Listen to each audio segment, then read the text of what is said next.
A'udzubillahi minasyaitonirrajim. Bismillahirrahmanirrahim. Alhamdulillahirabbil alamin wassalatu wassalamu ala asyrafil anbiya'i wal mursalin wa ala alihi wa sahbihi ajma'in. Rabbi shrah li sadri wa yassir li amri wahlul 'uqdatam min lisani yafqahu qawli. Subhanaka la ilma lana illa ma 'allamtana innaka antal alimul hakim. Wala haula wala quwwata illa billahil aliyyil azim.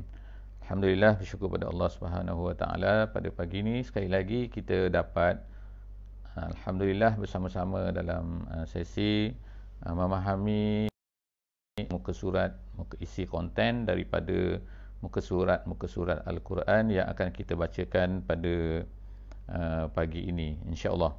Pagi ini kita akan baca muka surat 361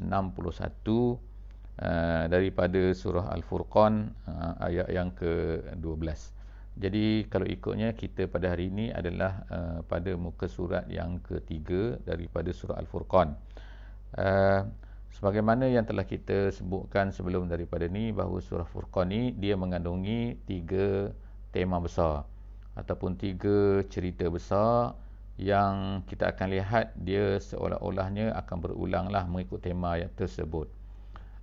Yang pertama sekali ialah kita ingatkan balik, iaitu tema yang pertama ialah berkenaan dengan pendustaan yang dilakukan oleh orang-orang kafir Mekah, orang-orang musyrik yang menentang Islam, yang menentang Nabi SAW pada masa tersebut. Dan kita akan tengok bahawa apa yang disebutkan oleh Allah Subhanahu Wa Taala di dalam surah Al-Furqan ini, bahawa poin itu ataupun perkara-perkara itu adalah perkara-perkara yang sama yang diulang-ulangkan oleh orang-orang kafir, cuma mungkin bentuk dia agak berbeza sedikit, tetapi poin dia sama, iaitu mereka ini mendustai Nabi SAW kalau di zaman Nabi, dan kemudian mereka ini akan menentang pendakwah-pendakwah ataupun memberikan poin-poin yang sama yang dikatakan oleh orang-orang Quraisy. Jadi seperti ianya diulang-ulangkan, iaitu yang pertama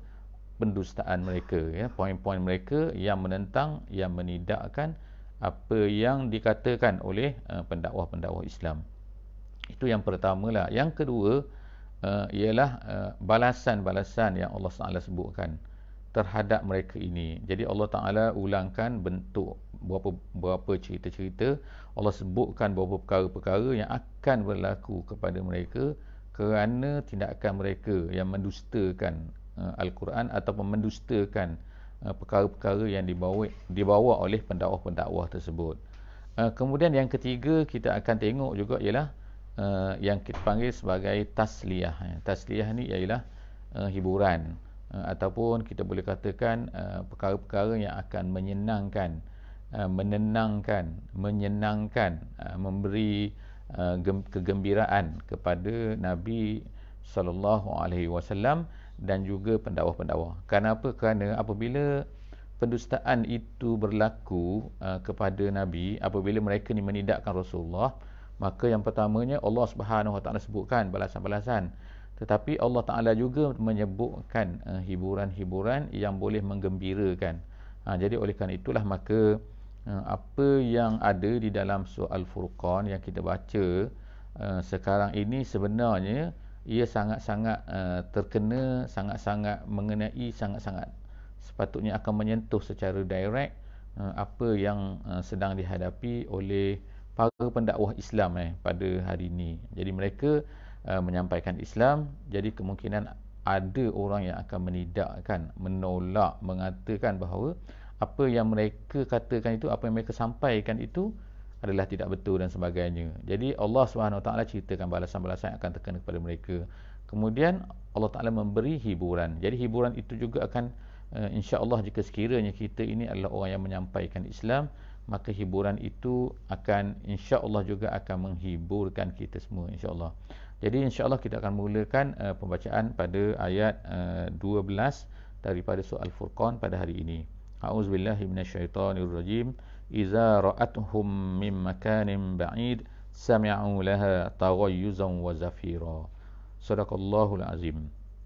Jadi ayat ini dimulakan oleh Allah Ta'ala dengan menyebutkan, iaitu cerita apa yang akan berlaku di hari akhirat nanti. Iaitu di hari akhirat nanti orang-orang yang tidak beriman ini, orang-orang yang jahat ini, orang-orang yang penjenayah ini, penjenayah kerana mereka ini menolak Islam, maka mereka ini akan dibawa ke neraka.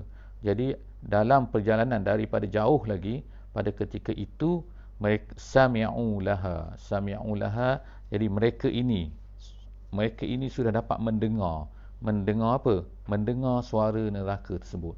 Jadi maknanya neraka itu berbunyi sangat kuat, dan disebutkan oleh ulama-ulama tafsir bahawa mereka berbunyi sangat kuat tu kerana mereka sangat-sangat menunggu dan lapar nak makan orang-orang yang akan dimasukkan ke dalam mereka itu. Jadi sebab itulah disebut iza ra'athum, iaitu apabila neraka melihat mereka daripada jauh, mim makanin ba'idin. Jadi sami'u laha, jadi dengarlah bagi mereka itu taghayyuzan wa zafira. Taghayyuzan ini ialah marah, daripada ghaiz ni maknanya marah, kedengaran suara marah, dan juga zafira. Zafira ini artinya asalnya ialah perkataan yang kita kata iaitu suara nafas yang berbunyi dengan kuatnya, yang asalnya adalah untuk menunjukkan kepada seseorang yang sangat penat, minat ta'bi, iaitu tardidun nafsi min syiddatil ghammi wat ta'bi. Suara yang sangat kuat, nafas yang sangat kuat ketika orang yang sangat penat. Jadi itu zafira. Jadi kalau kita boleh katakan orang yang mendengus-dengus ke dan juga marah ke, jadi itu adalah taghayyuzan wa zafira. Jadi itu yang pertamalah, Allah Subhanahu Wa Taala ceritakan bentuk, menggambarkan bentuk yang akan berlaku pada hari akhirat nanti. Kemudian Allah Taala sebutkan ayat yang ke-13, wa iza ulqu minha makanan dayyiqa muqarranina da'au hunalika subura, iaitu dan apabila mereka dihumbankan ke tempat yang sempit dalam neraka itu. Jadi Allah Subhanahu Wa Taala sebut dahlah neraka itu, kemudian kenapa disebutkan perkataan iaitu makanan dayyiqa, artinya di dalam syurga, dalam neraka itu mereka itu dicampakkan ke dalam tempat yang sempit. Adakah neraka itu sempit? Tetapi ulama-ulama tidak mengatakan bahawa neraka itu sempit, tetapi diberi gambaran sempit kerana sempit itu untuk menggambarkan bahawa mereka itu tidak boleh lari daripada tempat tersebut. Jadi maknanya terperosoklah, kita katakan kalau apabila jatuh terperosok dalam tu, terperosok bila tempat sempit, maka tak ada tempat lagi untuk lari. Itulah gambaran yang diberikan oleh Allah Subhanahu Wa Taala. Kemudian gambaran yang kedua ialah muqarranina. Muqarrani itu artinya ialah terikat.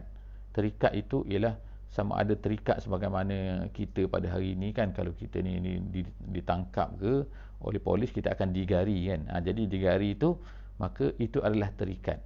Terikat artinya kat sini disebutkan oleh setengah ulama, tangan tu diletakkan ke belakang dan diikat, dan mereka ni tak boleh lari, mereka ni tak boleh nak buat apa-apa lagi.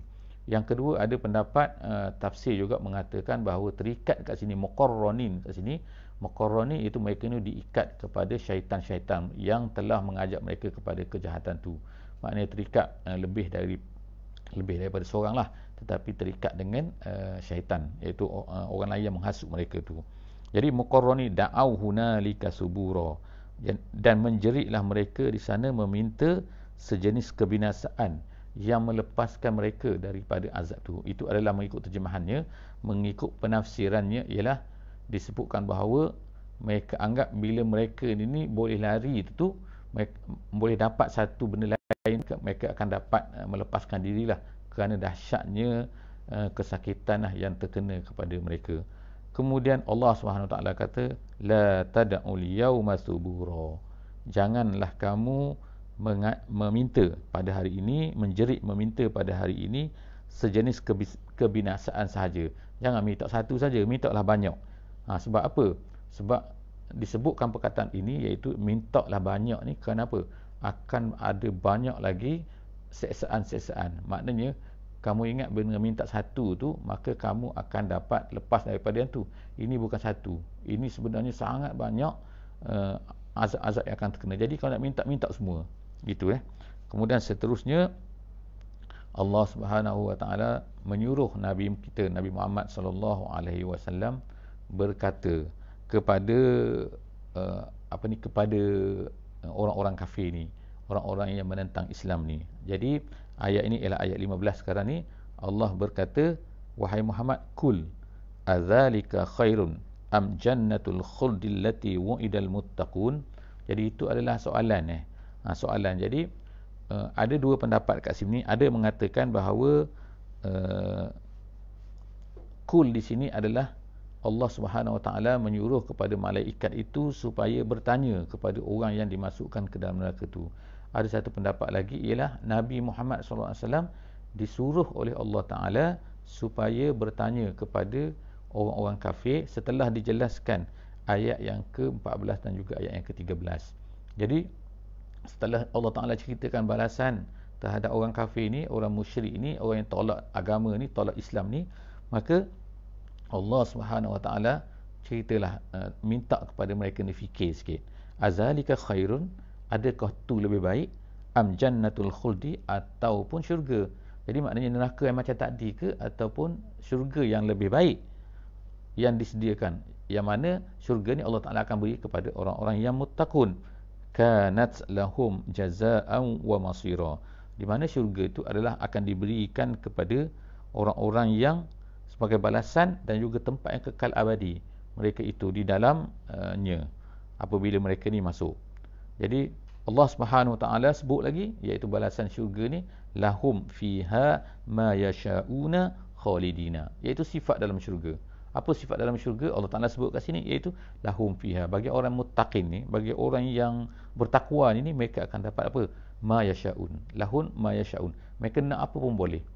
Tak seperti atas dunia ni kan. Atas dunia ni kita nak ni tak boleh, kita nak ni tak boleh kan. Sebab apa? Sebab ialah terhad kan. Allah Taala kadang-kadang tak beri pada kita. Kita nak macam ni tapi tak dapat. Kita nak macam ni tapi tak dapat. Banyak benda tak dapat. Tapi dalam syurga, lahum fiha ma yasha'un. Lepas tu kemudian tu khalidina, mereka tu kekal dalam tu. Kana ala rabbika wa'dan mas'ula. Jadi Allah Subhanahu Wa Taala kata balasan yang demikian adalah janji yang dijamin oleh Tuhan, kana ala rabbika wa'dan mas'ula. Kalau ikutnya, maksud perkataan di sini ala rabbika tu ialah dalam bahasanya ialah ala rabbika, ke atas Tuhan kamu. Maksudnya ke atas Tuhan kamu ni adalah seolah-olah macam menjadi kewajipanlah kepada Tuhan, menjadi Allah, kepada Allah Subhanahu Wa Taala untuk beri. Tapi kerana Allah Ta'ala ni tidak boleh diwajibkan atau apa-apa, Allah Ta'ala ni tidak menjadi kewajipan ke atas dia, tetapi itu adalah janji Allah Ta'ala yang akan diberikan dan diminta oleh orang-orang mukmin tu. Diminta kat mana? Iaitu seperti mana yang ada disebutkan dalam ayat-ayat yang lain, seperti Rabbana wa atina ma wa'attana ala rusulik. Jadi itu adalah di antara contohlah kan, doa-doa yang diminta oleh orang-orang mukmin, terutama ketika mereka ini ditolak, dakwah mereka ini ditolak. Jadi itu yang dikatakan mas'ula. Mas'ula tu artinya ialah diminta. Satu benda yang diminta, janji yang diminta daripada Allah Subhanahu Wa Taala. Kemudian Allah Taala sebut lagi dalam ayat 17, wa yauma yahsyuruhum wa ma ya'buduna min dunillah fayaqulu a antum adlaltum ibadi haula'i am hum dallus sabila. Jadi Allah Taala dalam ayat 17 ni, Allah SWT sebutkan lagi bahawa mereka ni akan dikumpulkan bersama-sama dengan hum wa ma ya'buduna min dunillah. Mereka itu dikumpulkan, Allah Ta'ala mengumpulkan mereka, dan kemudian Allah Ta'ala mengumpulkan juga pada hari itu apa yang mereka sembah. Apa dia yang mereka sembah? Yang disembah oleh orang kafir. Sebagai contohnya, orang Kristian, mereka ni menyembah Nabi Isa contohnya. Mengatakan Nabi Isa itu adalah anak Tuhan, Maryam adalah isteri dan sebagainya kan. Jadi semua ni adalah dianggap sebagai benda yang disembah oleh mereka-mereka ini. Jadi kalau orang yang menyembah Uzair, maka Allah Ta'ala kalau mereka ni menyembah malaikat, ada yang menyembah malaikat, maka Allah Ta'ala akan bawakan malaikat pada hari itu. Dan begitulah seterusnya, apa saja, batu, kayu dan sebagainya. Sedangkan semua benda-benda ni adalah makhluk Allah Subhanahu Wa Ta'ala. Jadi oleh kerana mereka ni makhluk Allah, mereka ni akan tunduk pada Allah sebenarnya. Kayu akan tunduk pada Allah, batu akan tunduk pada Allah. Semua patung-patung yang dibina tu sebenarnya tu adalah semuanya adalah hamba-hamba Allah Subhanahu Wa Taala. Jadi pada hari akhirat, Allah Taala bukan hanya mengumpulkan mereka tu, tapi mengumpulkan benda-benda yang mereka sembah tu. Wa ma ya'buduna min dunillah. Fayaqulu, jadi Allah Taala akan berkata pada hari itu, a antum adlaltum ibadi haula, kamu ke yang menyesatkan ni. Jadi Allah Taala bertanya kepada Nabi Isa, Allah Taala bertanya kepada Uzair, Allah Taala bertanya kepada malaikat, kamu ke yang sesatkan mereka ni? Jadi mereka akan jawab apa nanti kita akan tengok. Tetapi Allah Taala kata, kamu sesatkan ke atau amdallus sabil, ataupun mereka yang sesat daripada jalan yang betul. Jadi selepas daripada tu, jawapan daripada yang disembah tu akan berkata apa? Nabi Isa akan berkata, Uzair akan berkata, malaikat akan berkata, batu-batu akan berkata, kayu-kayu akan berkata, qalu subhanak. Mereka berkata, subhanak, maha suci engkau ya Tuhan. Maka yanbaghi lana an nattakhiza min dunik, tak mungkin, tak layak bagi kami ini untuk mengambil selain daripada kamu sebagai min dunika min aulia, ambil orang lain, ambil sebagai pelindung-pelindung dan jadi sebagaimana yang berlakulah atas dunia, di mana mereka ini, orang-orang kafir ini, orang-orang yang tak beriman, orang-orang yang manusia yang macam-macam ni, yang menolak Tuhan, menolak Allah Subhanahu Wa Taala, mereka ni mengambil itu semua sebagai aulia.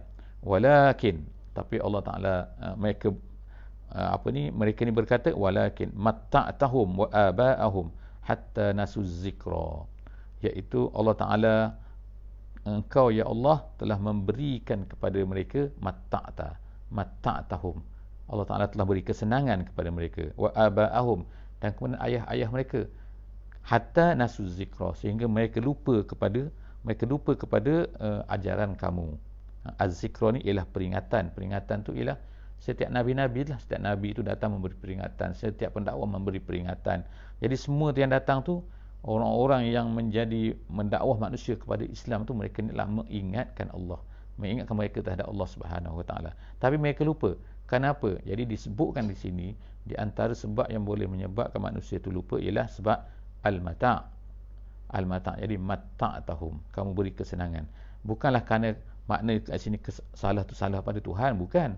Tetapi Allah Taala sebutkan dalam Quran ni di sini ialah nak menunjukkan apa, iaitu banyak kesenangan ini akan boleh menjadikan manusia lupa. Jadi kita sebagai manusia pada hari ini, kita kena ingatlah bahawa kadang-kadang kesenangan itu boleh menyebabkan manusia itu lupa kepada Allah Subhanahu Wa Taala. Wa kanu qauman bura, dan mereka itu adalah kaum-kaum yang binasa.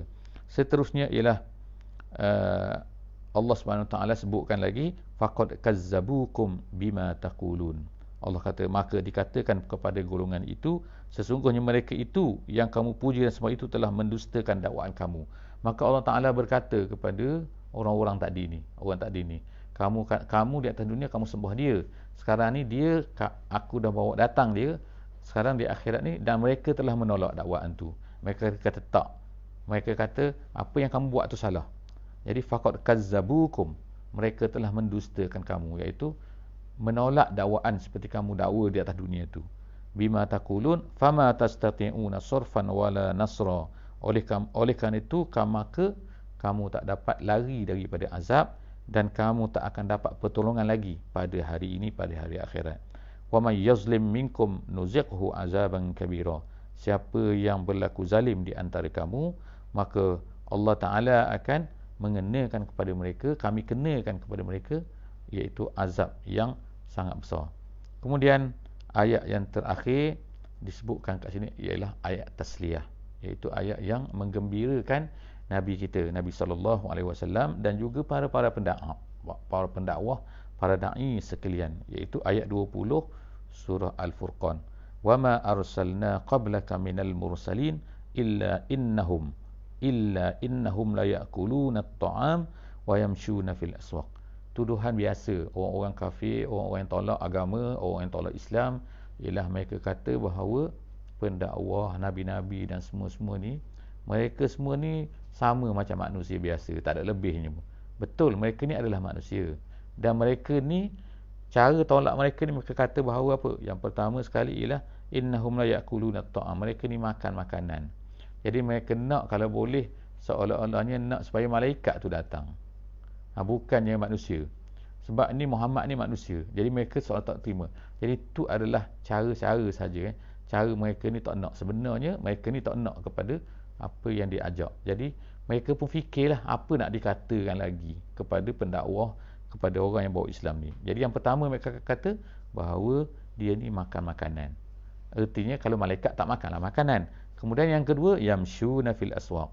Mereka ni berjalan di pasar. Berjalan di pasar ni artinya ialah mencari rezeki. Kalau ikut penafsiran yang dibuat oleh dalam tafsir Al-Wasit, dia kata mencari rezeki di pasar, iaitu mencari rezeki sebagaimana manusia lain. Jadi mereka nak supaya nabi-nabi, rasul-rasul, pendakwah ni tak cari rezeki, tak kerja, tak buat apa-apa, jadi dapat makanan begitu je, ataupun tak makan langsung sebagaimana malaikat. Jadi mereka nak macam tu. Jadi Allah Ta'ala kata bahawa ya Muhammad, wahai Muhammad, sebelum daripada kau ni semua rasul-rasul ni semua berjalan di pasar, semua makan makanan. Jadi kau jangan bimbanglah, kau ni tak adalah pelik sangat, kau ni sama juga seperti rasul-rasul yang terdahulu. Wa ja'alna ba'dakum li ba'din fitnah atasbirun. Itu soalan kat situ. Jadi wa ja'alna ba'dakum li ba'din fitnah. Allah Ta'ala sebut sini, kami jadikan sebahagian daripada kamu ke atas sebahagian yang lain menjadi fitnah. Menjadi fitnah ni artinya ialah menjadi cubaan. Jadi Allah Ta'ala cuba manusia ni dengan sebahagian yang lain. Jadi kalaulah Allah Ta'ala jadikan semua manusia ni beriman, tak jadi masalah, maka tak adalah masalah. Tetapi Allah Ta'ala jadikan sebahagian daripada manusia ni, dia akan menentang manusia itu sendiri. Dia akan menentang agama, dia akan menentang apa yang dibawa oleh manusia. Jadi benda ni adalah biasa saja, lumrah. Jadi persoalannya satu saja, Allah Ta'ala nak tengok, ya, atas birun, adakah kamu boleh bersabar? Jadi kita jawablah, insya-Allah kita boleh bersabar, insya-Allah. Wa kana rabbuka basira, dan adalah Tuhan kamu ini maha melihat apa yang berlaku. Jadi setakat itulah saja untuk hari ini. Untuk kali ini kita insya-Allah memohon daripada Allah Subhanahu Wa Taala supaya kita dapat beramal dengan apa yang telah kita baca, kita dengar pada hari ini. Aku qauli hadza wa astaghfirullahal azim li wa lakum, wa billahi taufiq wal hidayah. Wassalamualaikum warahmatullahi wabarakatuh. Subhanakallahumma wa bihamdik, nashhadu an la ilaha illa anta, nastaghfiruka wa natubu ilaik. Bismillahirrahmanirrahim. Wal 'asri innal insana lafi khusr illa allazina amanu wa 'amilus shalihat wa tawasaw bil haqqi wa tawasaw bis sabr.